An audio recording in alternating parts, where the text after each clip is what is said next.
या डॉक्युमेंटरीमध्ये दाखवलेली सर्व चित्रफित माहिती आणि विद्यार्थ्यांशी संबंधित तपशील शैक्षणिक आणि सामाजिक जाणीवा वाढवण्याच्या उद्देशाने सादर करण्यात आले आहेत. या मुलांचे आणि त्यांच्या कुटुंबांचे खाजगी हक्क संरक्षित राहतील याची पूर्ण काळजी घेण्यात आली आहे. या डॉक्युमेंटरीतील मजकूर कोणालाही दुखवण्याचा, वैद्यकीय सल्ला देण्याचा किंवा कोणत्याही संस्थेची टीका करण्याचा हेतू नाही. ही कथा आहे काही नाजूक मनांची, काही निरागस हसण्यांची आणि काही अशा मुलांची ज्यांना जगानं नेहमी समजून घेतलं नाही, पण तरीही त्यांनी हसणं सोडलं नाही. आज आपण घेऊन आलो आहोत ज्युकेरा म्हणजेच government college of engineering and research Awasari च्या सीसॅक सिव्हिल सर्व्हिसेस ॲस्पिरंट क्लबच्या सदस्यांनी मनापासून तयार केलेला हा विशेष माहितीपट. तर चला या मुलांच्या जगात एक नजर टाकूया, त्यांच्या संघर्षाकडे, त्यांच्या स्वप्नांकडे आणि त्यांच्या हसण्यात दडलेल्या त्या अमाप धैर्याकडे.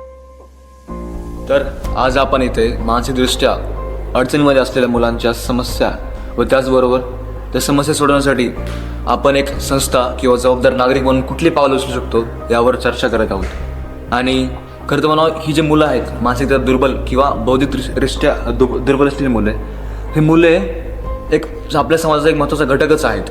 आणि हुच्या व त्याचबरोबर युनिसेफच्या अहवालानुसार सुमारे दर 6 मुलांपैकी एक मुलगा काय ना काहीतरी मानसिक समस्येमध्ये तो एक घुसलेला आहे, त्याला काहीतरी एक अडचण आहे, मानसिक अडचण. आणि त्याचबरोबर आपल्या देशाच्या 2011च्या जनगणनेनुसार, लोकसंख्येच्या जनगणनेनुसार सुमारे 7.8 मिलियन म्हणजे 70,80,000 मुलांना एक बौद्धिक आणि मानसिक आजार आहे. चला तर मग आता या पाबळ येथील असलेल्या मतिमंद मुलांच्या निवासी शाळेची माहिती आपण जाणून घेऊया. तर आज आपण आलो आहोत पुणे जिल्ह्यातील पाबळ या गावात. या छोट्याशा गावात उभी आहे एक संवेदनाची जागा, मतिमंद आश्रम शाळा पाबळ. ही शाळा भवन शिक्षण संस्था BBG ग्रुप यांच्या विशेष प्रयत्नातून स्थापन झाली. उद्दिष्ट एकच, समाजातील त्या विशेष मुलांना शिक्षण, संस्कार आणि आत्मविश्वास देणे, जे मानसिकदृष्ट्या इतरांपेक्षा थोडे वेगळे आहेत पण अमर्याद भावनांनी आणि प्रेमाने जगतात. ही शाळा 2001 साली स्थापन झाली. शाळेत सुमारे 60 विद्यार्थी आहेत. शाळेच्या स्थापनेपासून आजपर्यंत त्यांनी अनेक अडचणींवर मात केली. आर्थिक अडचणी, साधनसामग्रीचा अभाव, समाजातील गैरसमज, पण शिक्षक आणि पालक यांच्या अथक प्रयत्नांनी ही शाळा आज आशेचा किरण बनली आहे. इथे फक्त शिक्षण नाही तर जगण्याचे धडे दिले जातात. ही मुलं आपल्यापेक्षा वेगळी आहेत पण त्यांचं हृदय मात्र देवासारखं शुद्ध आहे. त्यांना गरज आहे आपल्या प्रेमाची, आपल्या स्पर्शाची, आपल्या साथीतल्या हसण्याची. चला तर अशा देवदूतांसारख्या मुलांना आपला हातभार लावूया. त्यांच्यासाठी हात पुढे करणे म्हणजे दया नव्हे, ती आपली जबाबदारी आहे. हीच मुलं त्यांच्या निरागसतेने, चिकाटीने जग अधिक सुंदर बनवतील, मनाला माणुसकीची खरी ओळख देतील.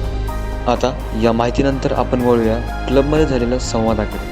जसं की सरांनी सांगितलं, आलेल्या होच्या अहवालानुसार भारतातील जवळपास 7.8 मिलियन लोकसंख्या ही या आजाराशी झुंजत आहे. म्हणजे 7.8 मिलियन लोकसंख्या ही काही कमी नाही, तर भारतातील लोकसंख्येचा तो एक अविभाज्य घटक आहे. आणि त्या घटकाशी निगडीत असलेल्या समस्या, आपण एक जबाबदार भारतीय नागरिक म्हणून त्या समस्यांकडे आपण बघणे किंवा त्या समस्याचे निराकरण करणे गरजेचं आहे.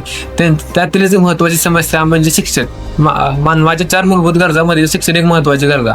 पण त्या घटकासाठी शिक्षणाच्या बऱ्याचशा सुविधा या भारतामध्ये उपलब्ध नाहीत. जसे की त्या मुलांसाठी लागणारे प्रशिक्षित शिक्षक वर्ग. जसं की भारतीय मंत्रालयाच्या अहवालानुसार भारतातील फक्त 25 ते 30% शाळांमध्येच प्रशिक्षित शिक्षक वर्ग उपलब्ध आहे. किंवा त्या मुलांकडे बघण्याचा आपल्या सामाजिक, मानसिक किंवा पालकदृष्ट्या असणारा जो दृष्टिकोन आहे तो वेगळा आहे. पालक अजूनही अशा मुलांना एक्सेप्ट करत नाहीत की ह्याला काहीतरी आजार आहे. या विद्यार्थ्यांच्या संघर्षाच्या प्रवासात सर्वात मोठा आधार असतो तो म्हणजे शिक्षकाचा.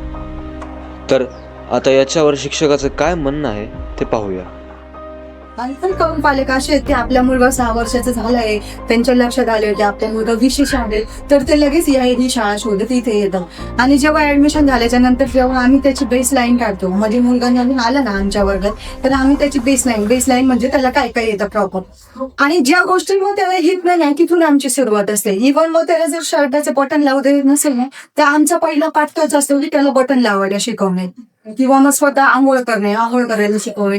जे आमच्या शाळांमध्ये म्हणजे सकाळी नाईटला शिपाई असतात, जे सकाळी त्यांना आंघोळ घालतात, तर आम्ही त्या शिपायांना इन्स्ट्रक्शन देतो की अमुक एक विद्यार्थी असा आहे, त्याला स्वतःच्या हाताने आंघोळ येत नाही, तुम्ही प्लीज त्याला सूचना द्या. मग सकाळी ते सूचना देतो किंवा मग आम्हाला जर दिवसभराच्या शाळेच्या वेळेमध्ये फार वेळ राहिला तर आम्ही सुद्धा नळावर जाऊन बाथरूम मध्ये जाऊन त्या मुलांना सूचना देऊ शकतो. गरम पाणी उपलब्ध झाले तर कदाचित आम्ही कधी कधी त्या मुलांना घालतो. हे खूप गरजेचं आहे, जेणेकरून हे विशेष मुलं नंतर ते त्यांच्या सामाजिक जीवनामध्ये घडी गेल्याच्या नंतर ते असं वागलं पाहिजे. खेळ, कला, शिक्षण या सर्व गोष्टी त्यांच्या प्रगतीसाठी महत्त्वाच्या आहेत, पण खरी काळजी घ्यायला हवी ती त्यांच्या मनाची, कारण मानसिक आरोग्य त्यांच्यासाठी सर्वात मोठं आव्हान आहे. विशेष शिक्षण शाळांमध्ये अजून एक समस्या म्हणजे अपुरी पायाभूत सुविधा. याच्यामध्ये मेनली असतं की ज्या therapy rooms, sensory spaces, ramps, wheelchairs किंवा स्पेशल चेअर्स असतात त्यांचा अभाव असतो. या सेन्सरी स्पेसेस, थेरपी रूम्स यांचा उपयोग काय? ज्या थेरपी रूम्स आहेत त्याच्यामध्ये ज्या मुलांना सेन्सरी किंवा भाषिक अडचणी आहेत त्यांना थेरपी दिली जाते, किंवा ज्या सेन्सरी स्पेसेस आहेत त्याच्यामध्ये जे ऑटिझम असलेल्या मुलांना त्यांच्या भावना कसं व्यक्त करावा हे सांगितलं जातं. त्याच्यानंतर रॅम्प्स, एका NGOच्या अहवालानुसार अजून पण महाराष्ट्राच्या 40% ग्रामीण भागात रॅम्प्स नाहीयेत. या छोट्या छोट्या प्रगतीतच दडलेली आहे मोठी आशा. या मुलांचा हसरा क्षण सांगतो की योग्य मदत मिळाली तर काहीही अशक्य नाही. जीवनाने त्यांच्यासमोर अनेक अडथळे उभे केले, पण तरी हे बघा, रंगाच्या जगात हरवून ते आजही हसू शकतात, खेळू शकतात. या छोट्या हातांकडे पहा, रंगाने माखलेल्या पण स्वप्नांनी भरलेले. त्यांच्या चेहऱ्यावरच्या निरागस हसण्याला पहा. किती मोठा संघर्ष पार करून यावं लागतं हे फक्त त्यांनाच माहीत. पण या चेहऱ्यांच्या मागे एक सत्य दडलं आहे, ज्याच्याकडे आपण अनेकदा दुर्लक्ष करतो. मेनली जे मेंटली डिसेबल मुलं असतात त्यांच्यामध्ये एक मुख्य समस्या म्हणजे सामाजिक कलंक आणि छळ. ते जेव्हा ह्या मेंटल स्टेजमधून सफर करत असतात त्यांना समाजाकडून एक सपोर्टची गरज असते, पण तो त्यांना मिळत नाही. मेनली शिक्षण किंवा बाकीच्या गरजा ज्या गरजेच्या आहेत त्याच्यामध्ये त्यांना मेंटल थेरपी आणि त्यांना चिडवणं किंवा ते समाजामध्ये एक सामान्य माणसासारखं आयुष्य जगू शकत नाहीत. या सगळ्या गोष्टींमुळे त्यांचा जो आत्मविश्वास आहे तो कमी होतो. या समस्येवर मुख्याध्यापक सर काय बोलतात ते बघा. सर, पालकांचा प्रश्न आला, तुम्ही असं कुठं तुम्हाला जाणवलं की पालक अशी मुलं असल्यामुळे दुजाभाव करतात त्यांचा? असतं थोडं. नाही, त्याच्यापेक्षा बी काही पालक म्हणजे निग्लेक्ट करतात, सोडून देतात बरेचसे.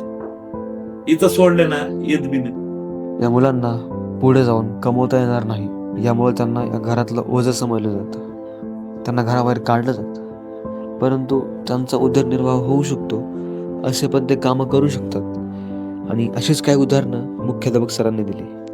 आपण बघतो की प्रत्येक मुलामध्ये एक वेगळी क्षमता आहे, तर ती तुम्हाला कसं कळून येते का हा हे करू शकतो, आणि त्याच पुढे जाऊन की त्यांचं करिअर मध्ये तुम्ही फ्युचर कसं बघतात? काय असतं, जेव्हा सुरुवातीला मुलगा आमच्यात प्रवेश घेतला जातो त्यावेळेला त्याच्या केस हिस्ट्रीपासून ते म्हणजे जन्मापूर्वी, जन्मानंतर आणि जन्म झाल्यानंतर, नेटल, प्री नेटल आणि पोस्ट नेटल अशा क्षेत्रामध्ये आम्ही त्याचे पूर्ण हिस्ट्री घेतो, केस हिस्ट्री. त्यानंतर ऑक्युपेशनल थेरपी, फिजिओथेरपी आणि गणिती, म्हणजे त्याला काय काय येतं त्यावेळेला पूर्ण आम्ही त्याचं निरीक्षण करतो, अभ्यास करतो आणि त्या वर्गात टाकणे किंवा त्याच्या क्षमता काय तिथंच ओळखतो.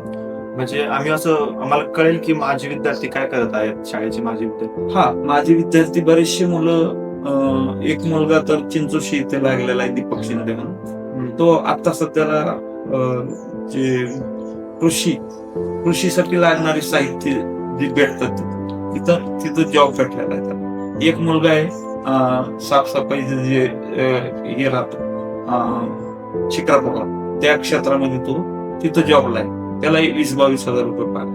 पुन्हा इथं अवसरीचे तिथंच पारगाव लोखंडे काहीतरी, तिथला मुलगा पाण्याचे जे जार असतात त्या ह्याच्यावर जॉब. ह्यांच्या परीने जे जे हे करता येईल ते आम्ही त्यांच्याशी म्हणजे दुकानदाराशी आम्ही संपर्क साधतो किंवा त्यांना सांगतो ही मुलं कशी आणि त्यांना जॉब कसा म्हणजे त्यांना कसा हँडल करायचं. अशा मुलांसाठी त्यांची कला हा एक योग्य उदरनिर्वाहाचा मार्ग असतो, आणि त्या कला जोपासण्यासाठी, त्या कलेला वाव मिळण्यासाठी कार्यशाळेची गरज असते. त्याचप्रमाणे आणि एक समस्या असते ह्या मुलांची की ह्या मुलांना पुढे जाऊन रोजगार कसा भेटेल. तर इथे येते कन्सेप्ट एक कार्यशाळेची. आता मोठ्या मोठ्या ज्या संस्था यासाठी काम करतायत ना, तिथे कार्यशाळा उपलब्ध आहेत. कार्यशाळा काय करते की ह्या मुलांना छोटे छोटे स्किल शिकवते, जसं की मेणबत्त्या बनवणं, पणत्या बनवणं, आकाशकंदील बनवणं, वह्यांना स्टॅपल करणं, अशा ज्या स्किल्स असतात ते मुलं पुढे जाऊन त्यांचा छोटा छोटा रोजगार उपलब्ध करू शकतात. ह्या कार्यशाळा शासनाने जिथे जिथे ह्या संस्था आहेत ज्या ह्या मुलांसाठी काम करतात त्या ठिकाणी कार्यशाळा उभारणी करून दिली पाहिजे, जेणेकरून हे स्किल्स त्या मुलाने शिकल्यावर ते जेव्हा पुढे जाऊन कुठेतरी जातील तेव्हा ते त्यांचा उदरनिर्वाह करू शकतील. अशा कार्यशाळेची गरज या शाळेलाही आहे. ऍज अ शिक्षक म्हणून आता सध्या तरी मला असं वाटतं की आमच्या शाळेमध्ये फक्त एका शाळेची आवश्यकता आहे. म्हणजे जर आमच्या शाळेत आम्ही शाळा सुरू झाली ना तर आमच्या शिक्षणाकडे आमच्या मुलांना बाहेर जायची गरज नाही. अशा मुलांना शिकवायला शिक्षकांना योग्य प्रशिक्षणाची गरज असते आणि याच्यावरच क्लबमध्येही संवाद झाला.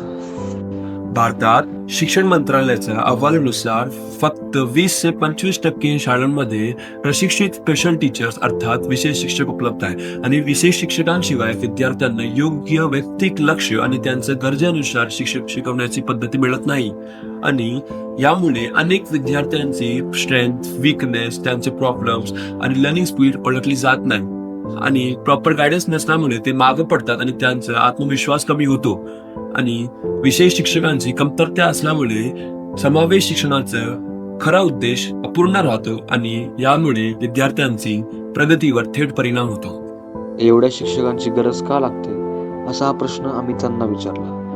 तर तेथील असलेल्या शिक्षिकेने काय उत्तर दिलं ते बघा.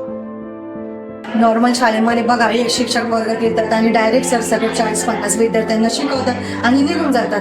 तसं इथं नाही करता येत. आता हा प्रॉपर माझा वर्ग आहे, माझ्या वर्गामध्ये 10 विद्यार्थी आहे, तर मला इंडिव्हिज्युअली एक एक विद्यार्थ्यांना जवळ घेऊन शिकवावं लागतं. म्हणजे मी त्याच्या जवळ जाणे, जर येत नसेल तर अक्षरशः त्याच्या शेजारी बसून त्याचा हात हातात घेऊन त्याला गिरवायला शिकवणे.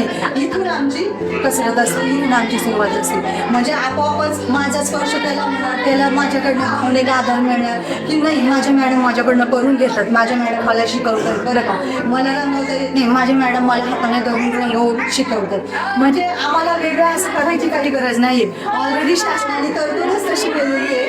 मध्यवर्ग मुलांच्या शाळेमध्ये एका शिक्षकाला कमीत कमी आणि जास्तीत जास्त 10 विद्यार्थी द्यायचे, याच्यापासून विद्यार्थी देत नाही. आणि आम्हाला हा विद्यार्थ्यांना बोलण्याचा खूप सारा प्रॉब्लेम आहे. सायकोलॉजिस्ट आणि फिजिओथेरपिस्ट हे दोन्ही दिले आम्हाला खूप गरजेचे आहे.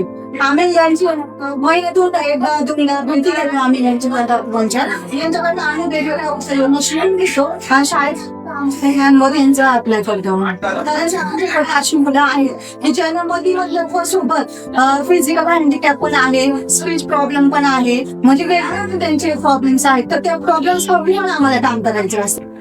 महाराष्ट्रामध्ये असलेली या मुलांची संख्या व त्याचबरोबर आपण एक जबाबदार नागरिक म्हणून त्यांच्यासोबत कसे वागले पाहिजे याबद्दल आपल्याला मुख्याध्यापक सर बोलताना दिसतात.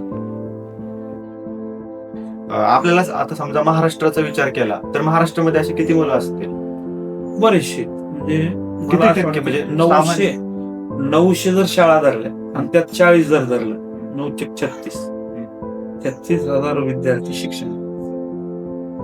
तर तुमच्या या संस्थेची वर्तमानमध्ये कोणती समस्या आहे? आणि मदत सर्व बाजूने म्हणजे अगोदर जसं आमच्या शाळा काय करते, आमची शाळा काय करते, अगोदर समाजात कसं व्हायचं, दगड मार, धोंडे मार, ही पूर्ण कमी झाली. कुटुंबाला इतकं तुम्हाला दिसतं तसं हे ह्या शाळेचा परिणाम आहे. आणि ह्याच्या पुढं काय पाहिजे तर अवेअरनेस सगळ्या समाजाला. आमचं एक मत आहे की ह्यांना समजावून घ्या, त्याला डिवचू नका. एवढंच आमचं मत माझं. सर त्यासाठी आपण काय करू शकतो? हा, जर आपल्या समोर मुलगा आला असेल त्याला समजून घेणे, त्याच्या भावना, महत्वाचं काय, त्याच्या मनात काय चाललंय, कोणी असो, तो छोटा जरी मुलगा असेल मोठा जरी मुलगा असेल, त्याच्या मनात काय चाललंय, त्याच्या हसण्यावरून त्याचं आपल्याला लक्षात येतं. या मुलांना सफलतेची आणखी एक पायरी म्हणजे स्पोर्ट्स. त्यांना कधी शब्द जमत नाहीत, कधी भावना व्यक्त होत नाहीत, पण खेळाच्या मैदानावर तिथे ते स्वतःला मोकळं सोडू शकतात. अशावर मुख्याध्यापक सर बोलतात, आणि सर इथे त्यांच्या क्रीडा संकुलनसाठी काही केलं जातं? हा, क्रीडा संकुलासाठी काय होतंय, आता पुण्यासारख्या ठिकाणी बालकल्याण संस्था तिथपर्यंत आम्ही पोहोचू शकत नाहीये. मग त्यांनाही सांगितलं होतं आम्ही की आसपास कुठंतरी करा, जेणेकरून त्या मुलांना संधी भेटेल, खेळण्याची संधी. जास्तीत आता कसं होतं, बालकल्याणला मुलं गेली की दिवसभर पोहण्याची संधी तिथे सगळं उपलब्धता आहे, पण इथं नाही. ज्या मुलांना पोहायचं प्रत्येक शाळेत प्रत्येक आयटम भेटेलच असं नाही. त्यामुळं आमच्या भागात बी ह्या दिव्यांग मुलांसाठी जे खेळण्याचे साहित्य आहे ते उपलब्ध. याचबरोबर त्यांनी अशा मुलांना स्पोर्ट्समध्ये आरक्षणाचाही मुद्दा काढला. ह्या मुलांना जर प्रथम श्रेणीत आले मुलं, त्या मुलांना तरी जसं 3% आरक्षण, 2% आरक्षण, 1% आरक्षण ह्या मुलांसाठी सुद्धा असावं. या मुलांसोबत एक दिवस घालून एक गोष्ट स्पष्ट जाणवली आणि तिथल्या प्रिन्सिपल सरांनी पण सांगितलं की मतिमंदत्व हा आजार नाहीये, ती एक अवस्था आहे. तर या डॉक्युमेंटरी दरम्यान आपण त्यांच्या वेगवेगळ्या समस्या जाणून घेतल्या, तर त्यातून एक गोष्ट अजून एक स्पष्ट समजली की त्यांना सहानुभूती नकोय, त्यांना हवाय थोडा वेळ, थोडं प्रेम, थोडी मदत हवंय. याद्वारे मी तुम्हा सर्वांना आवाहन करतो, महाराष्ट्रात पाबळ सारख्या अशा अनेक शाळा आहेत, तिथे जा, भेट द्या, हवी ती मदत करा, जसा आधार देतील तसा आधार द्या. तर चला आपण सर्व मिळून या मुलांसाठी उजेड राखूया, कारण ते अपूर्ण नाहीत, ते अपूर्णतेतले परिपूर्ण आहेत. धन्यवाद. या छोट्या छोट्या हातांनी आज रंगामध्ये खेळून दाखवलं, मैदानावर धावून दाखवलं आणि जीवनाच्या प्रत्येक परीक्षेत आपल्याला शिकवूनही दाखवलं की मर्यादा ही त्यांच्या मनाची नाही, ती फक्त समाजाच्या नजरेची आहे. ही मुलं अपंग नाहीत, ते फक्त वेगळ्या पद्धतीने जगतात, वेगळ्या पद्धतीने प्रेम करतात आणि वेगळ्या पद्धतीने स्वप्न पाहतात. त्यांना हवी फक्त एक गोष्ट, स्वीकार. प्रेमाचा एक छोटासा हात आणि विश्वासाचा एक शब्द तू करू शकतोस. आज या शाळेत त्यांनी दाखवलेला हसू, दाखवलेला आत्मविश्वास, दाखवलेलं धैर्य हे सर्व सांगतं की योग्य वातावरण मिळालं तर ही मुलं केवळ बदल घडून आणू शकत नाही, तर अगदी जगही बदलून टाकू शकतात.